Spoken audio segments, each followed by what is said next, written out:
Welcome back again to Joe Stunner Boxing. I made a video about the proposed Tyson Fury versus Anthony Joshua fight, and I was saying, will it sell? Because Joshua is such damaged goods after that dreadful blasting out by Daniel Dubois.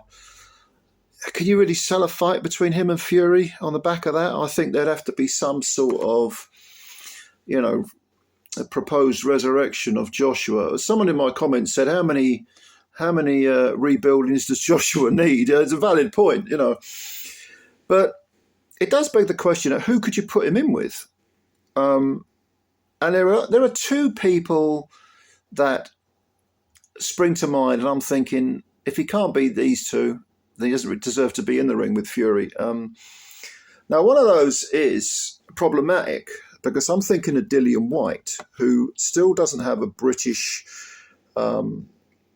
license, an English license, British Boxing Board of Control license, because he was, of course, he failed a drugs test. He was meant to fight Joshua previously. It would have been, this is when he failed his test. Robert Helenius came in at the 11th hour to save the fight, and Joshua knocked him out in 8 rounds. It was 8 rounds. Didn't look very impressive early on, but the knockout was kind of spectacular. So you're talking about, again, a long overdue rematch. They, of course, fought, many years ago when they were both undefeated, and Joshua knocked him out, of course, with an uppercut. Dillian only ever gets chinned with uppercuts. And it was for the British title. It was that early on, before Joshua was a world champ. Again, they were supposed to fight again, but White has had 2 fights since his failed drugs test, and he was very, very quiet when he failed that test. He did what you would have hoped Conor Benn and Hearn and all the rest of them that went down the road of that great long saga. He behaved like they should have done, really. He just shut his mouth, kept quiet, went about his business, and suddenly popped up in, what's that place, Castle Bar in Ireland? I'm not familiar with it. Had a few rounds with a very uninspired Christian Hammer, who quit, much to Dillian's chagrin. And then recently he fought Ebenezer Tete, who looks like he's about 85, says he's in his mid-30s. He must have had a fucking hard life. Jesus Christ. I'll tell you what, if he's 36 or whatever he's saying he is, I'm about to celebrate my 18th birthday. But anyway, whatever age he is, it was actually a pretty entertaining, weird sort of fight. I thought White would get rid of Tete in a couple of rounds. In fact, it took him a lot longer. Tete, another one who retired on his stool, but unlike Christian Hammer, Tete actually, he put up a pretty good fight, and his corner pulled him out because he was taking too much of a beating. He was knackered as well.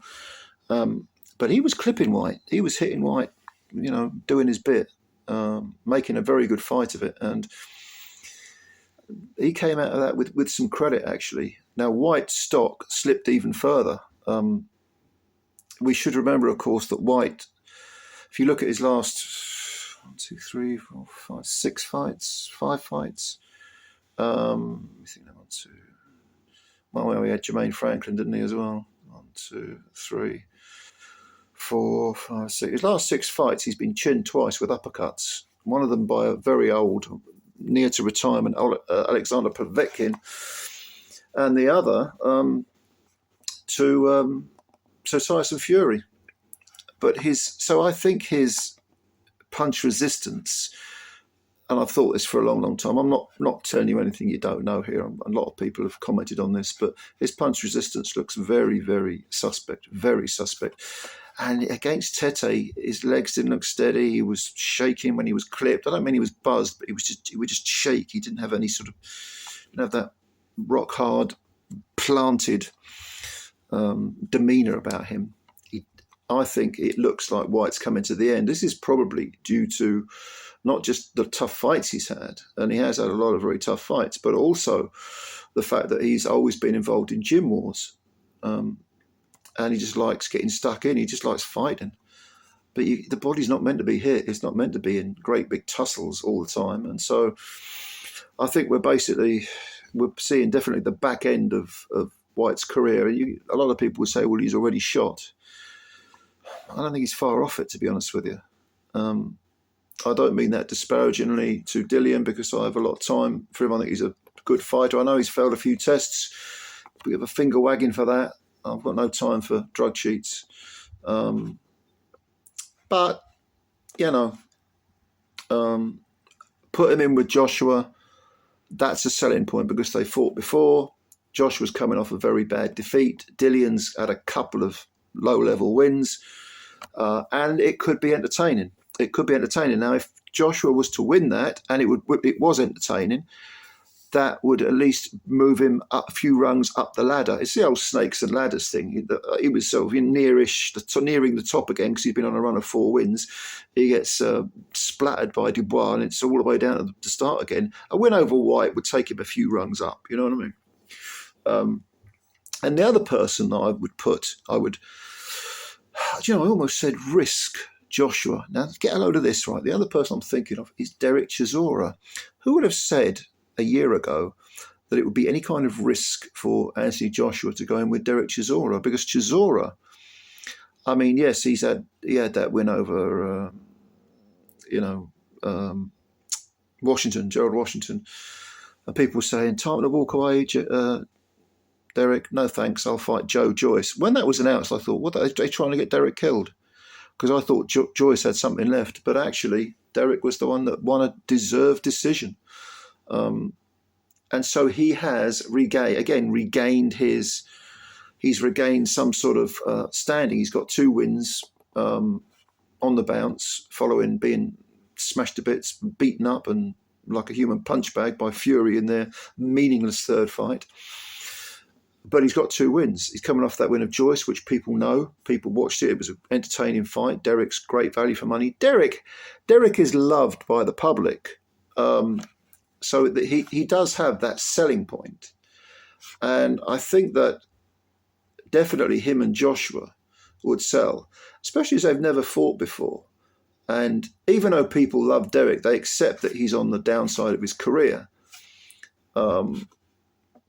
So putting him in with Joshua, who's coming back as a comeback opponent, yeah, I think people would go for that. I think they'd live with that. So those are 2 people that spring to mind. I mean, who else is there, really? Would you really put Joshua in with someone like struggling to think about it. Luis Ortiz? Nah. What is he? He's about 60, isn't he? I mean, who else is there? He's not going to drop down to domestic level. Warren's got mopped up all the heavyweights at domestic level. It's very difficult to think of an opponent. Very difficult. It would be meaningless if it was people like, the old retreads, like Gerald Washington, who he's retired now, isn't he? Or who else is there? I can't really think. He's fought Jermaine Franklin. Didn't look impressive. You tell me, because I'm struggling to think of names. I really am. The only 2 that really popped into my head were Derek and Dillian. I can't really think of anyone else. I mean, a rematch. I mean, Joe Parker's got Zhang. I think Zhang will win that fight, probably by knockout. Would you put Zhang in with AJ? I wouldn't. It's way too risky. Who is there? You tell me. Leave your comments below. Because do you agree with me about? I mean, don't know whether it's politically feasible, but do you think that either White or Derek Chisora would be options? But I want to know. I want to hear some names because I can't think of any. I just can't. I'm trying to match him up. Risk factor and all that. Building him towards the Fury fight. This is what I'm talking about. Who would you put him in with to build him towards that big money Fury fight? To regain the sort of lost sheen that fight once had. Tell me. Comments below, yeah. Thank you as always for watching. Please subscribe to the channel if you're new and hit the like button if you could, because it does us a favour. It costs you nothing and takes a second. I really, really appreciate all your support. Anyway, I'm looking forward to reading your suggestions. As usual, much love to all of you, and bye for now.